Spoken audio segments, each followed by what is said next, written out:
네, 시간이 돼서 저희 교육 시작하도록 하겠습니다. 네, 오늘은 진흥원 주간기관을 대상으로 해서 교육을 진행을 하게 되었고요. 교육 주제는 성공적인 프로젝트 관리를 위한 리스크 관리 기법입니다. 네, 저는 오늘 강의를 진행을 하게 될 소프트웨어공학 엑스퍼트 그룹의 안선희 책임이라고 합니다. 멀리서 오시느라고 수고 많으셨을 텐데 제가 좋은 얘기를 많이 드려야 될 것 같은데 예, 많은 준비를 했으니까요. 같이 한번 진행을 해보도록 하겠습니다. 네. 한숨 좀 고르셨죠? 제가 진행해도 되겠죠? 네. 네. 네. 소프트웨어 프로젝트는 굉장히 많은 불확실성을 가지고 있다라고 이야기를 해요. 그래서 프로젝트를 하다 보면 개발자분들께서 항상 하시는 말씀은 여기서 말하는 것 중에 제일 많이 나오는 거 일정이 너무 비현실적이다. 이 기간 내에 못해요. 절대 못해요. 라고 하는 것들도 있었고요. 그리고 사용자분들의 요구사항이 지속적으로 계속 변경이 되는 거죠. 이런 것도 굉장히 많았고 그리고 좀 이제 큰 규모로 하는 부분 같은 경우에는 시장이 너무 빨리 변하는데 그걸 쫓아가지 못하는 것들.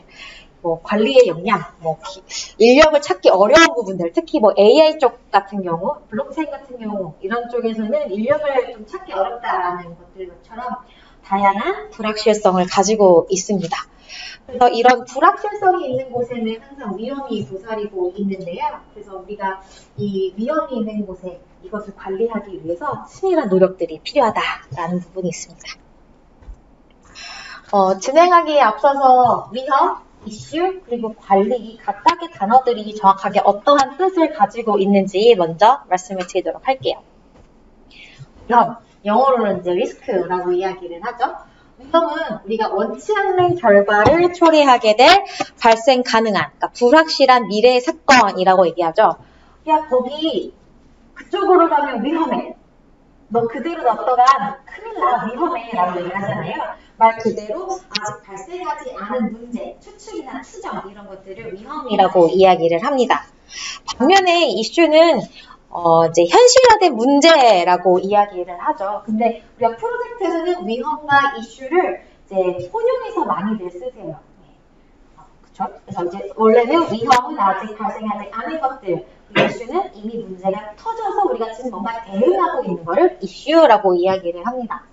그렇다면 우리가 위험도 알겠고 이슈도 알겠다. 그럼 그 다음에 관리는 어떤 걸까요?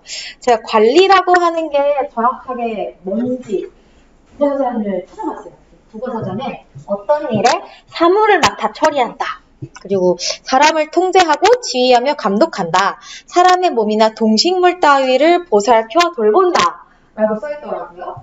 제가 책도 많이 읽고 하지만 공돌이라 그런지 공순이라 그런지 공대를 나와서 그런지 이런 말이 와닿지가 않더라고요. 컨설턴트가 돼가지고 이제 여러분들한테 뭔가 공감되게 말씀을 드려야 되는데 좀 공감되게 말을 이제 바꿔봤어요. 지속적으로 돌보지 않으면 망가질 혹은 잘못된 대상을 우리가 보살펴 돌보는 활동이 관리다라고 말할 수가 있을 것 같아요. 너 그렇게 몸 관리 안 하면 살쪄. 그죠? 너 그렇게 자꾸 돈 펑펑 쓰면 재정이 큰일 나는데 그거 관리해야 하는데 이렇게 얘기하잖아요. 그래서 관리라고 하는 거를 돌보지 않으면 망가질 것 같은 것들. 그래서 우리가 돌보는 활동을 관리라고 합니다. 자, 만약에 그러면 우리가 프로젝트가 이렇지는 않겠죠? 프로젝트가 누군가에게 절벽 끝에 서 있기를 요구한다면 떨어질 수 있는 리스크가 발생할 수 있겠죠? 절벽에서. 근데 만약에 바람이 정말 많이 불고 어제 저녁에 서울도 그렇고 지방도 그렇고 비가 많이 왔잖아요. 그렇게 비가 많이 불고 많이 내리고 바닥이 미끄럽고 평평하지 않다면 떨어질 가능성이 굉장히 높습니다. 말 그대로 위험이 이슈화될 가능성이 높아진다라는 말이겠죠. 그러면 우리가 위험 관리를 왜 해야 할까요? 위험 관리. 네. 일단은 프로젝트의 불확실성을 우리가 제거를 할 수가 있고요. 그리고 적은 비용으로 부정적인 결과를 예방할 수가 있습니다. 그리고 내부 인력의 어떠한 기회로 활용을 할 수가 있다라고 하는데 어떤 기회로 활용을 할 수가 있을까요? 어떤 기회? 내부 인력들을 위험을 이용을 하면 내부 인력들의 이러이러한 기회로 활용을 할 수 있다라고 이야기를 해요. 바로 역량을 강화할 수 있는 기회로 활용을 할 수가 있습니다. 잘 모르는 기술들, 우리가 써보자 하는 신기술들을 들여옴으로써 내부의 인력들의 역량을 강화할 수 있는 기회로 삼을 수가 있거든요. 그리고 또 갑작스러운 문제의 발생을 예방도 할 수가 있고요.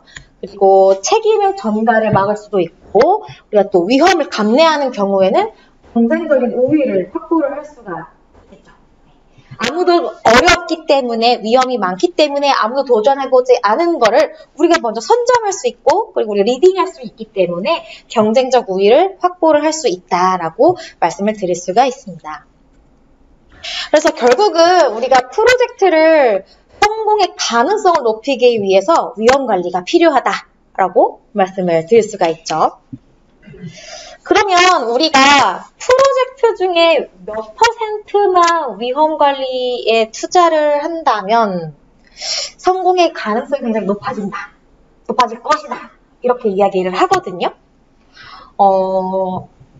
프로젝트의 노력 중, 만약에 우리가 프로젝트의 노력을 100이다, 100을 쏟고 있다 라고 하면 여러분들은 프로젝트 위험관리에 얼마나 쏟고 계세요? 내가 하는 일이 100개 중에 위험관리는 그 100개에서 얼마의 에포트가 들어가고 계세요? 1? 10 이상? 10%나요? 진짜요? 너무 잘하시는 건데 그러면? 보통 5%만 투자를 하면은요 프로젝트 성공 가능성이 굉장히 높아진다고 합니다. 5%. 100만 원 쓸 거 5만 원만 쓰면 우리가 프로젝트의 위험을 많이 낮아질 수 있고 성공의 가능성이 굉장히 높아진다라고 말씀을 드려요.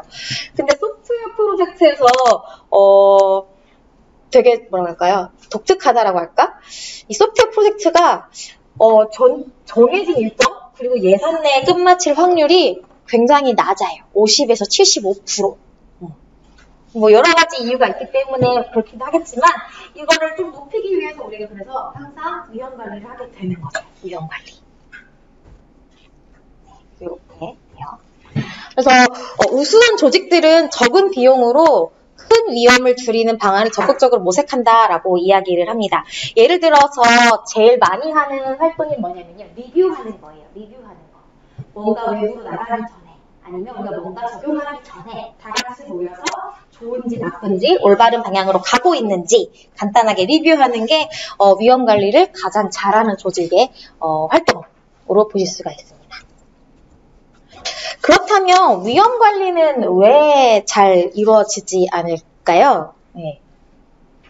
왜 안 되시는 것 같아요? 위험 관리? 당장 우선순위에서 밀리니까. 아, 그쵸. 맞아요. 그런 것도 있어요. 또 뭐가 있을까요? 5분이니까 하나씩 말씀해주시면 좋겠는데요? 어떤 게 있을까요? 위험 관리가 왜 안 될까요? 일단 우선순위에서 밀리고. 또 뭐가 있을까요? 좀 긍정적인 마인드도 많이 반영되는 것 같아요. 긍정적인 마인드. 그거 왜 못해? 할 수 있어. 이렇게 생각하시는 분들도 있고. 그리고 괜히 말했다가 이런 분들도 있어요. 그걸 내가 괜히 말하면 내 일이 될 것 같은 그렇기 때문에 말하지 않는 분들도 계시고 네, 여러 가지 이유가 있습니다. 살펴볼게요. 여기는 대응책에 대한 계획이 두루뭉실한 거예요. 그게 위험인 건 알겠는데 그래서 구체적이지가 않다라는 거죠. 그러다 보니까 알겠어. 근데 관리는 넥스트. 위험은 알겠고 관리는 안 되고 이런 상황이 있고요. 그리고 제가 하다 보면은 위험의 보고를 주기적으로 해주셔야 되는데 보고하는 날만 갱신하세요. 주간 모의 때에만 잠깐 얘기한다든지. 그래서 뭐 에포트가 일주일에 뭐 10분 이렇게 들어가는 경우가 있는 거죠. 그러다 보니까 위험 관리가 잘 안 되고 그리고 위험을 식별하고 일단 관심이 없고 왜냐면 다른 우선순위에서 밀리다 보니까요. 그리고 세 번째 조직의 기본 사상에 반하는 행동이므로 위험을 말하지 않는다. 이런 경우도 있어요. 할 수 있다라고 막 얘기하고 있는데 여기서 초치는 거죠. 에이, 그거 위험할 것 같은데 안 되는데 이러면 역적이 되는 거죠, 그 사람. 네. 그리고 두 번째. 네, 저도 그랬던 것 같은데요. 남의 위험은 이야기를 해도 내 위험은 발설하지 않아요. 저도 개발자 출신이고 해서 하다 보면 그거 옆에 있는 사람 거 찌르면서 저거 그렇게 코딩하면 제 코드에 문제 생기는데요? 이렇게 막 좀 어떻게 보면 다른 사람의 위험은 얘기는 했었는데 내가 가진 위험은 잘 말하지는 않게 되는 그런 것도 있었던 것 같아요. 1위는요. 이런 게 좀 많아요. 위험을 논하는 것 자체가 내 업무 능력이 굉장히 좀 부족하다라고 하는 인식이 좀 있어서 일부러 발설하지 않는 그런 경우도 좀 많은 것 같아요. 이게 내가 괜히 위험을 얘기를 하면 너 괜히 그거 네가 못하니까 이렇게 얘기하는 거 아니야? 그러면 또 우리가 연말에 뭐예요? 평가하잖아요. 평가 때 혹시라도 뭔가 문제 되는 건 아닐까 싶어서 다들 이제 꿍 하고 이제 안에다 쌓아놓고 말씀을 안 하세요. 그래서 위험 관리가 잘 이루어지지가 않는다고 합니다. 이외에도 여러 가지가 있어요. 근데 당장은 이게 위험인지 판단을 못하는 경우도 있고, 너무 긍정적이거나 너무 이상적이거나, 그리고 뭔가 데이터가 부족하다거나 여러 가지가 있는데요. 일단은 말을 하지 않기 때문에 위험 관리가 잘 이루어지지가 않습니다. 그래서 우리가 위험 관리를 할 때 지향해야 할 자세가 있고 지양해야 할 자세가 있는데요. 각각을 볼게요. 우리가 지향해야 할 자세는 성인의 자세입니다. 언제든지 위험을 논하고 담담하게 받아들일 수 있는 자세가 필요해요. 그거 위험한데요? 그렇군요. 그럼 우리 대책을 세워봅시다. 이렇게 얘기를 하는 게 좋아요. 그리고 위험을 주기적이고 지속적으로 관리하는 자세가 필요하겠죠. 그렇다면 지향해야 할 자세는 뭐가 있을까요? 앞에서 제가 말씀드린 거 그것만 안 하셔도 굉장히 위험 관리를 잘 하시게 될 겁니다. 그리고 중요한 거는 할 수 있다 혹은 아주 긍정적인 자세. 네, 긍정적인 자세에 집착하는 거는 지향하셔야 된다라고 보시면 되세요. 그러면 우리가 위험 관리를 성공을 하려면 어떻게 하면 좋을까요? 일단 위험 관리에 대한 의지가 여러분들이 있으셔야 돼요.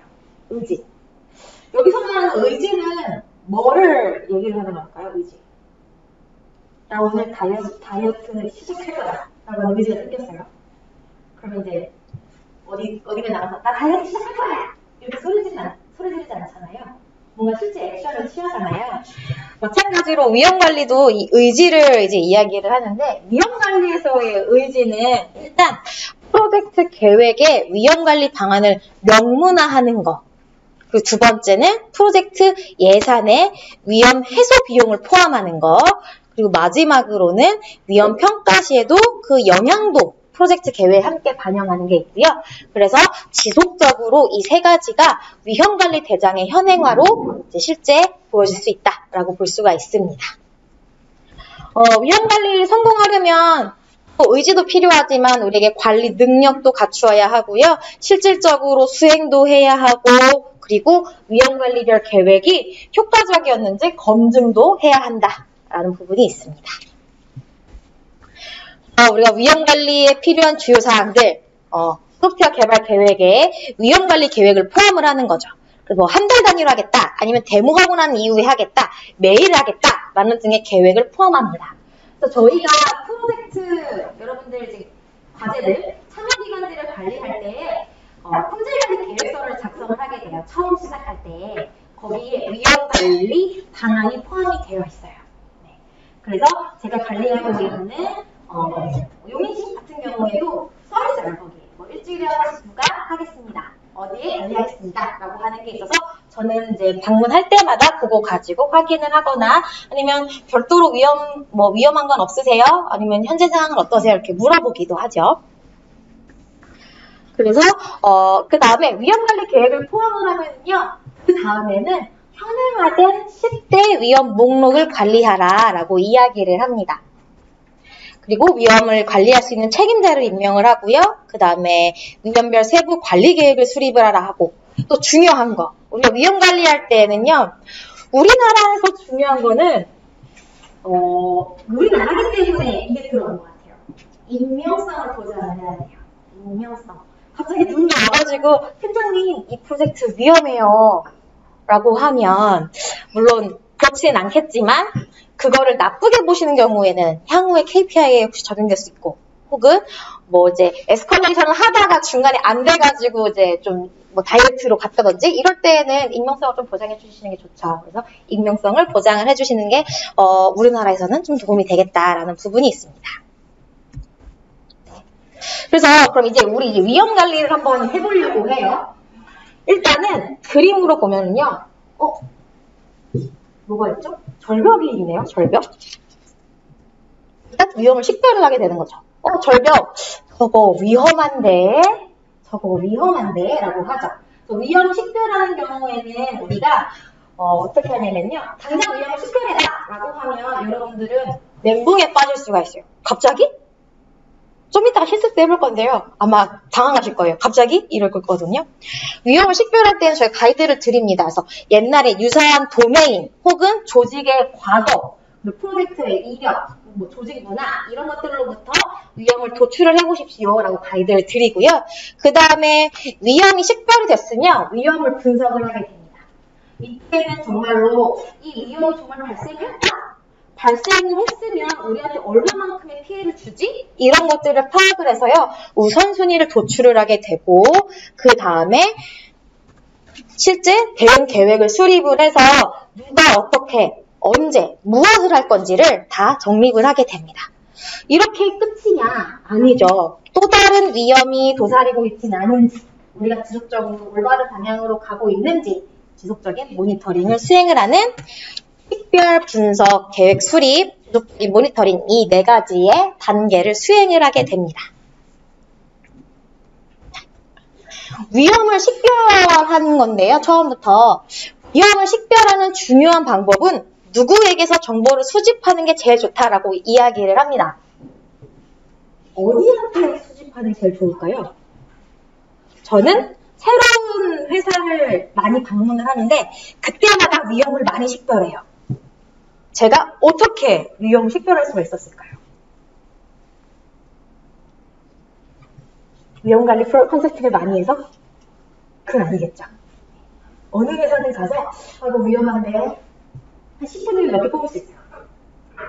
왜 그러냐면 팀에게서부터 되게 많이 뽑을 수가 있어요. 잠깐 얘기를 해보잖아요. 그럼 개발자분들이나 아니면 관리자분들이 술술 말씀하세요. 우리 회사는요, 이게 없고요. 이건 좀 부족하고요. 그러시군요. 라고 해서 제가 거기 위험을 줄어서 뽑을 수가 있어요. 그래서 새로운 거에서 뽑는 게 아니라 여러분들의 팀, 여러분들과 같이 일하는 뭐 어떤 팀원들, 이런 분들하고 같이 위험을 식별하는 게 굉장히 좋아요. 그래서 팀에서 같이 의견을 뽑을 때는 이런 방법이 있어요. 포스트모텀이라고 해서 이전 프로젝트의 위험과 이슈로부터 신규 프로젝트의 위험을 식별하는 방법이 있어요. 이때에는 뭐 어떤 도메인이나 과거 이력이나 조직 문화의 특성 이런 걸로부터 활용을 할 수가 있고요. 그 다음에 브레인스토밍이랑 브레인 라이팅을 하는 방법도 많이 사용을 합니다. 그래서 다 같이 모여서 대화하거나 아니면 다 같이 모여서 포스트잇에 작성하거나 하는 방법이 있어요. 약간 이제 샤이하신 분들은 이제 성향 자체가 이렇게 발설하는 걸 조금 꺼려 하시는 분들도 계세요. 그래서 브레인스토밍보다는 저희는 브레인 라이팅을 좀 더 많이 하는 편이에요. 포스트잇에다가 먼저 쓰고 이때는 강제로 얘기를 하죠. 포스트잇에 몇 개 이상 써서 제출하세요. 익명입니다. 라고 하면 꼭 몇 개 이상 써서 주세요. 그렇게 해서 뭔가 이제 아이디어를 얻거나 하는 방법을 활용을 하게 되죠. 이때 쓰는 방법도 당장에 또 써서 내봐라고 하면 당황하세요. 그래서 제가 뭐라고 하냐면 악몽의 해결할 기법이라고 하는 걸 쓰거든요. 이 방법이 뭐냐면 내가 상상도 하기 싫은 최악의 실패의 상황을 상상을 하고 그 상황을 야기하는 위험의 요소를 이제 찾아내는 방법이다 라고 하는 방법인데요. 이거 어떻게 하냐면 예를 들면 이런 거죠. 만약에 여러분들이 만드는 프로젝트. 두산이 하고 있는 프로젝트가 뭐였지? 단말기로 지하를 이렇게 표면을 찍으면 매설되어 있는 가스관이 이 단말에 A열을 떠요. 이렇게. 매설되어 있는 게 그림으로 이렇게 뜨거든요. 그래서 이런 최악의 상상할 수 있겠죠? 만약에 이걸 가지고 우리가 했는데 땅을 팠더니 없다고, 가스관이 없다고 땅을 팠더니 잘못 건드려서 내가 가스관을 건드려서 뭔가 폭발을 했다. 이런 정말 최악이죠. 주관기관 입장에서는 내가 관리를 했는데 참여기관이 만든 거를 이제 조우를 해봤더니 알고 잘못했더니 닦았더니 막 가스 터지고 물 나오고 이러면 안 되잖아요. 그죠? 우리 부산만 하면 안 되니까 용인시도 한번 해볼까요? 용인시 우리 CCTV 했는데 지난번에 우리 봤죠? 보도블럭의 CCTV 그러니까 용인시에서 하는 거는 AI로 학습시킨 CCTV를 만들고 있거든요. 그래서 이렇게 360도로 사람이 지나가는 거를 디텍팅을 해요. 걔가 사람이구나, 걔가 자동차구나 이런 걸 하는데 문제가 뭐냐면 CCTV가 사람을 위에서 찍잖아요. 그래서 검은색 동그란 물체만 보면 사람인 줄 알아요. 잘못해가지고.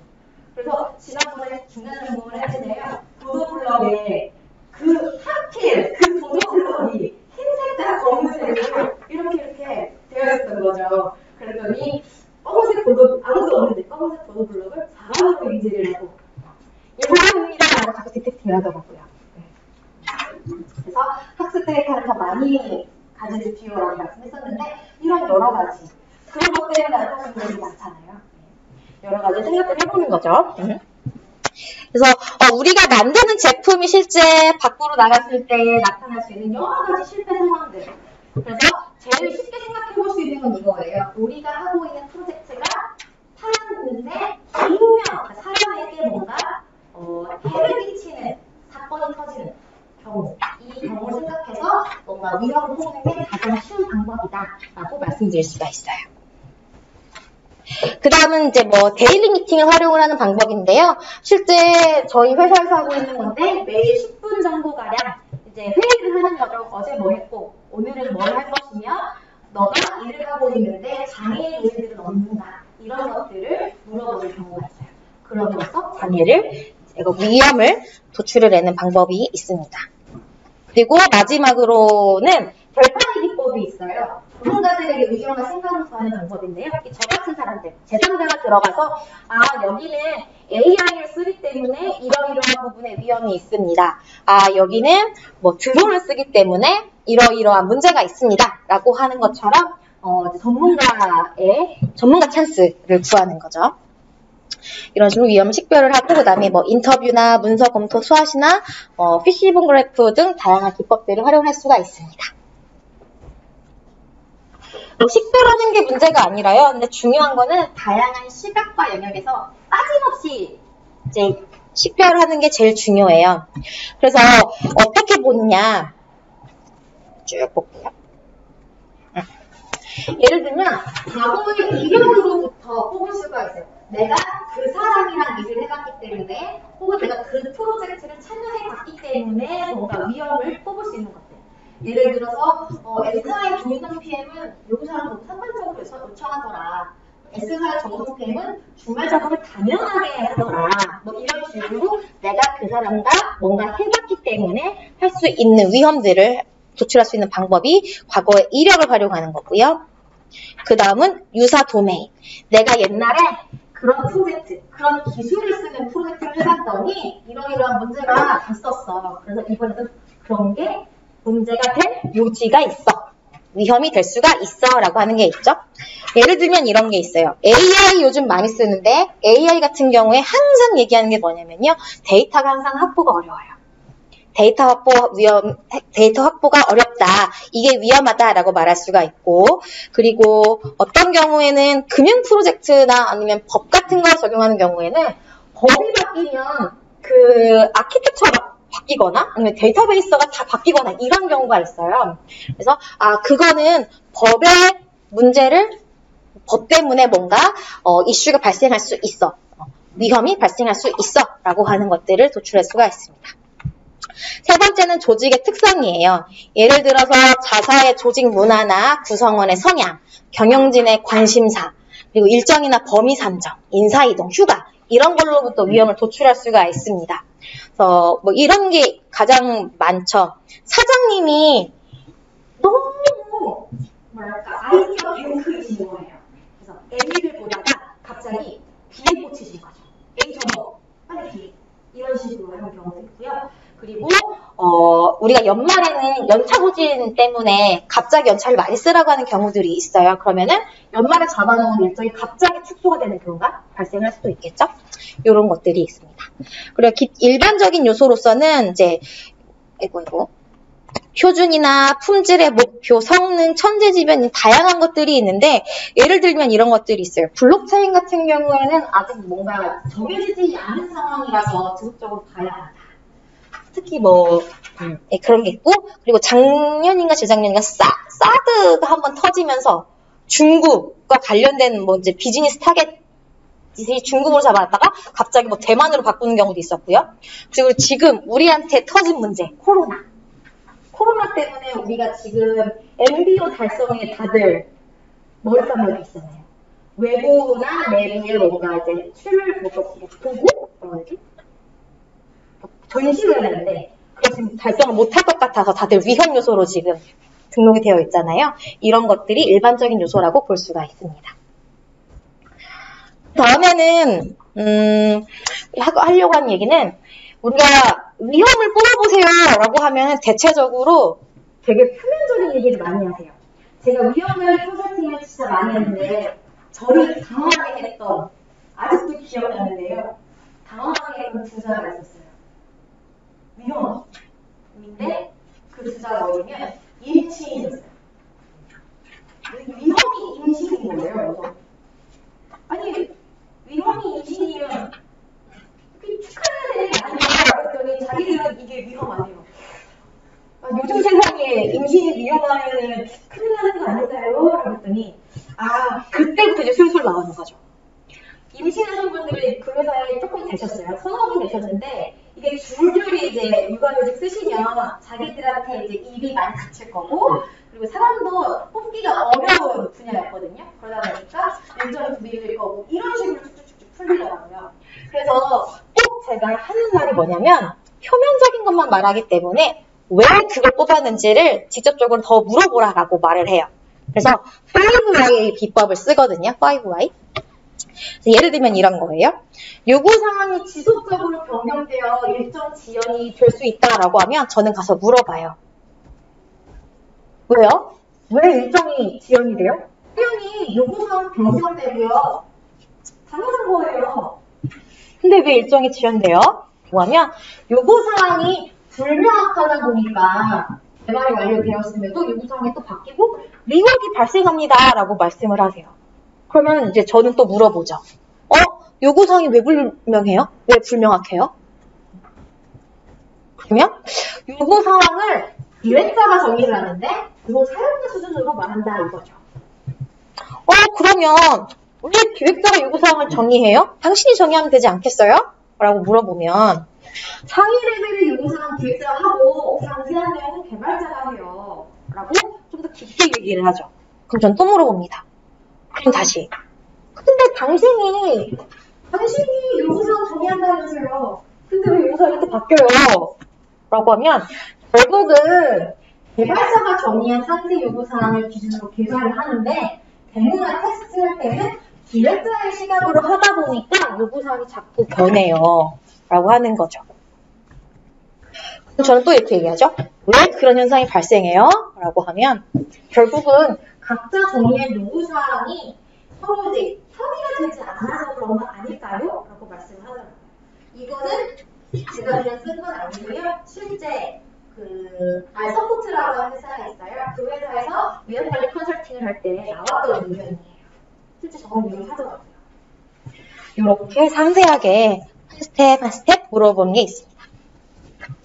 최초로 식별된 특별된 위험 항목을 보면요. 요구사항이 지속적으로 변경이 되기 때문에 우리가 일정 지연이 될 수 있다였는데요. 5Y를 하고 나니까 근본적인 원인은 요구사항 협의 없이 개발된다가 나온 거죠. 그래서 우리는 최초의 위험 항목이 아니라 5Y를 통해서 식별된 근본 원인을 항목으로 등록을 하게 됩니다. 물론 중요한 거 있습니다. 이 성향을 딱 좀 드렸는데요. 5Y 하잖아요. 왜요?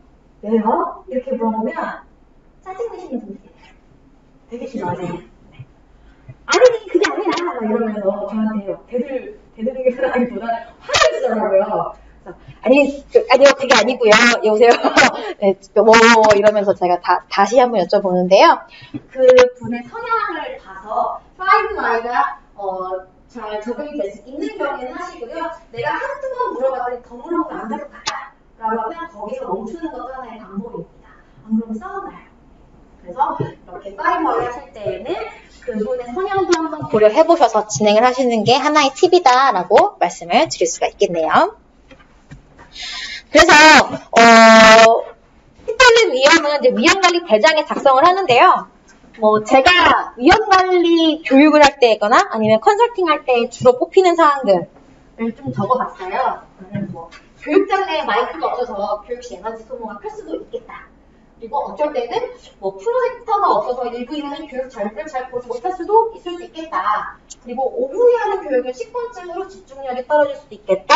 그리고 우리가 이게 의무적으로 하는 교육이다 보니까 교육에 관심이 없지만 이제 의무적으로 참여하는 인원들이 참가함으로써 교육 분위기가 좋아질 수도 있겠다. 여러 가지들을 식별을 했고 그것들을 위험관리 대장에다가 작성을 하게 되는 거죠. 그 다음에 하는 일은 이제 분석을 하는 거예요. 확률과 영향의 곱셈 두 개를 곱해가지고 우선순위를 만들어냈는데요. 이 표를 저희가 PI 매트릭스라고 이야기를 해서 실제 쓰기도 하는데요. 이렇게 하늘을 보면서 초록색깔 부분은 위험의 영향이 적은 우선순위가 낮은 부분이라고 볼 수 있고 빨간색깔 부분은 위험이 굉장히 우선순위가 높은 부분 그래서 꼭 관리해야 할 부분이라고 볼 수가 있습니다. 그래서 그 다음에 우리가 해야 할 거는 위험관리 대장을 만들었으면요. 그 앞에는 이렇게 정의를 해요. 위험의 항목은 이렇게 작성을 하고요. 발생 확률에는 상중하로 기입을 하고 영향분석도 어떻게 하고 우선순위는 이렇게 기입을 하라라고 하는 가이드를 같이 내리고요. 그래서 위험관리 대장을 중심으로 위험관리를 하게 되죠. 근데 이런 말씀을 꼭 하세요. 네, 저보다 한참 위에 계신 이사님들 이런 분들은 꼭 저한테 이런 말을 하죠. 우리가 몰라서 못하는 게 아니야. 에휴 안책임이 어려서 그런데 어리지 않거든요. 나이 많거든요. 네, 어려서 그런데 너무 이게 복잡해서 우리가 안 하는 거야 안책임 이렇게 얘기를 하세요. 그렇죠. 너무 복잡하죠. 그래서 프로젝트 특성에 따라서 위험을 분석하는 방법이 달라져야 합니다라고 저는 가이드를 드려요. 진짜 큰 프로젝트 있어요. 탱크를 만들거나 미사일을 만들거나 로켓을 만들거나 이런 데에는요. PI 매트릭스를 진짜로 씁니다. 왜냐면 위험이 너무 많거든요. 예를 들어서 우리가 참여 기업이 20-30개 된다라고 하면 참여 기업별로 위험을 하나씩만 뽑아도 20개예요.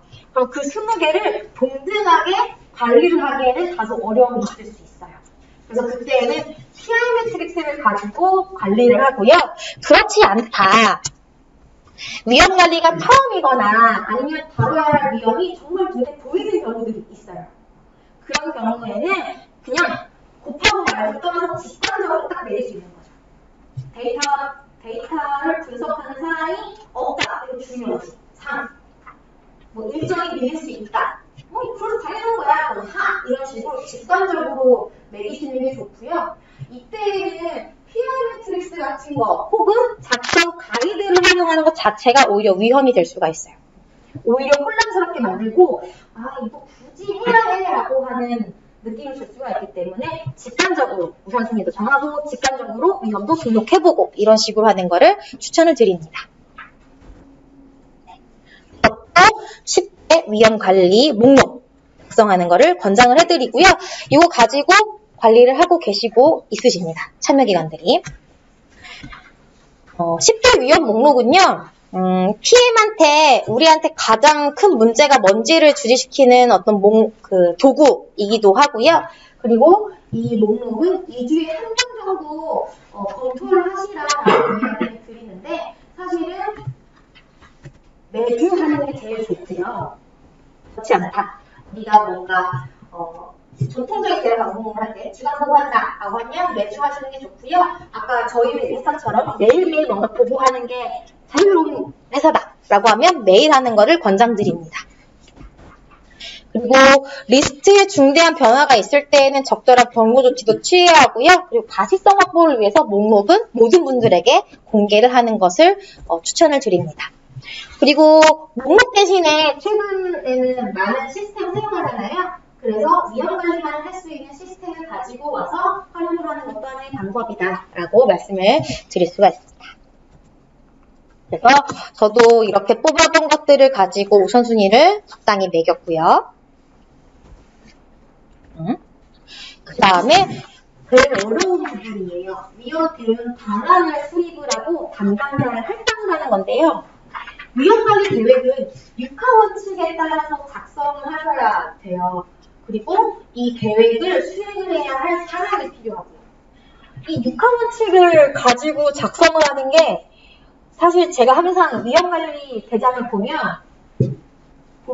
데이터가 부족함 이렇게 써있으면 그 다음에 계획 방안이 언제까지 데이터를 확보함 이렇게 되어 있어요.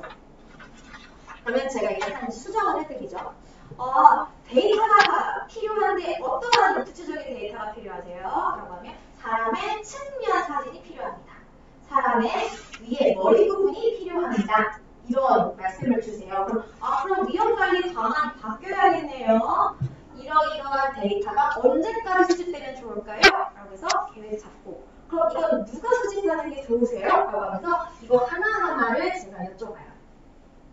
참여기관들한테. 그래서 여러분들도 만약에 직접적으로 위험관리를 해야 할 경우가 생긴다라고 하면 리스크를 보시고 요거 하나하나씩 물어보면서 가이드를 드리는 방법이 좋아요. 그럼 누가 하실 거예요? 언제까지 하실 거예요? 그럼 얼마나 하실 거예요? 이렇게 하나씩 물어봐서 하는 게 중요하고 꼭 누가 할 건지를 정해주세요. 그래서 저 같은 경우에는 이런 식으로 한다라고 작성을 하는 경우도 있어요. 그래서 교육 시간은 최대 1시간을 선정하고 교육자를 작성한다. 자료 중간에 토론과 질문할 수 있도록 자료를 추가합니다. 교육 시간에 잠깐 휴식을 취하시는 시간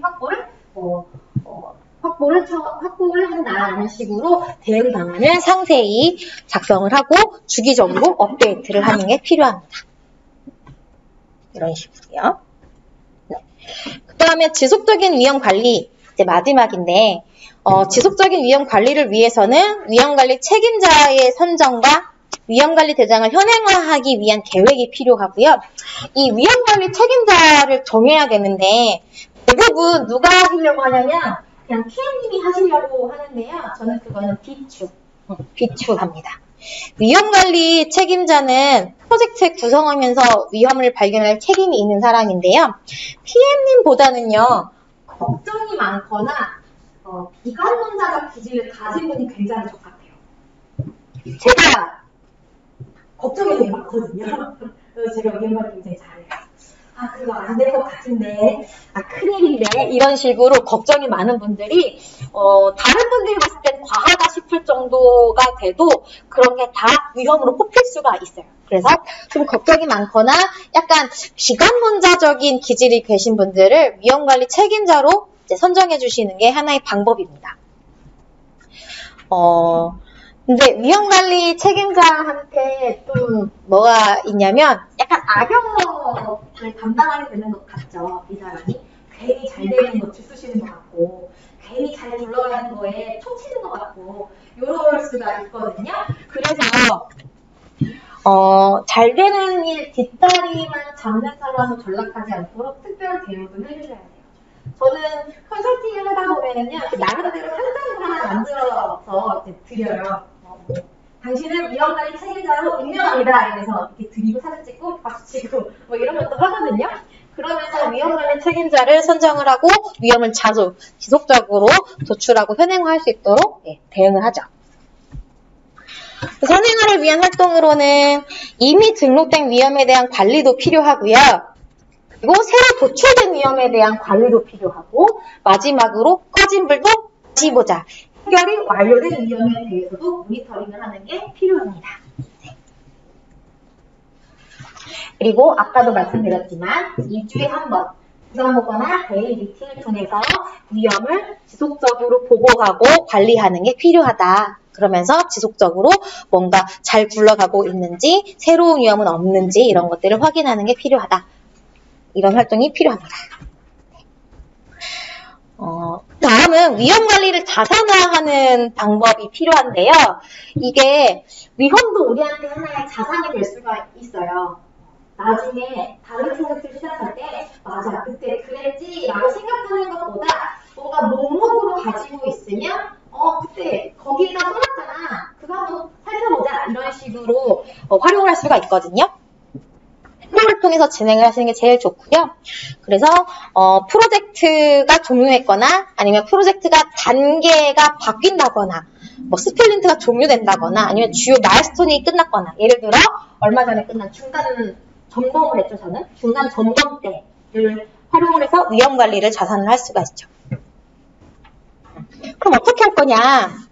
프로젝트 참여자와 함께 위험관리 대장을 리뷰를 한다거나 그리고 프로젝트 성공에 큰 도움이 된 위험 항목을 선별을 하게 되는 거죠. 그래서 별도의 문서나 행상관리 툴에다가 대응 과정을 기록을 하는 거죠.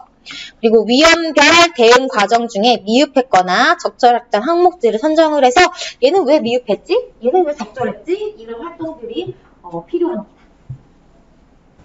네, 이거는 저희 회사의 위험관리 대장이에요. 위험관리 대장. 그래서 이거는 트레일러라고 하는 유료가 아니고 무료 툴이에요.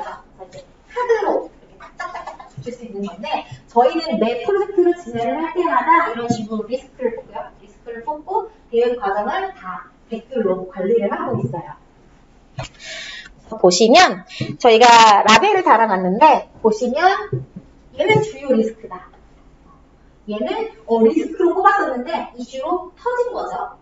그리고 여기 보시면 리스크였는데 얘는 지속적으로 대응을 해서 해결이 됐다. 라고 하는 형태로 레이블을 달았고요. 그리고 이렇게 주요 리스크라고 딱 정해놓은 건 뭐냐면 프로젝트가 다 끝난 다음에 우리가 이 프로젝트를 성공할 수 있었던 가장 큰 요인 이건 진짜 잘 뽑았어. 이런 것들은 주요 리스크라고 해서 다음번에 써먹을 수 있도록 이렇게 레이블을 달아봐요. 그래서 향후에 다시 한 번 더 써먹을 수 있게끔 하게 활용을 하게 됩니다. 그래서 이제 위험관리를 쭉 정리를 해보면요. 소프트웨어 프로젝트는 불확실성이 높기 때문에 위험관리가 필수적이고 위험관리는 위험을 식별하고 분석하고 그 다음에 계획을 수립하고 지속적인 모니터링에 4단계로 진행을 하고요. 그리고 위험을 식별할 때 중요한 거는 빠짐없이 식별하는 것이고 그리고 식별된 위험은 원칙에 맞게끔 대응 방안을 수립하고 대응하기 위한 담당자를 꼭 할당을 하셔야 된다라고 말씀을 드렸죠. 그리고 제일 중요한 10대 위험 목록을 만들고 지속적으로 현행화하는 작업이 무엇보다 중요하다라고 말씀을 드렸고요. 마지막으로 회고를 통해서 위험을 자산화하고 향후 조직에 프로젝트에 활용할 수 있도록 하는 게 중요하다라고 말씀을 드렸습니다. 여기까지 제가 위험관리에 대해서 설명을 드렸고요. 잠깐 쉬었다가 여러분들이 가지고 있는 위험은 어떤 게 있는지 한번 이야기도 해보고 위험관리 실습을 한번 진행을 해보도록 하겠습니다. 네, 20분에 시작하겠습니다.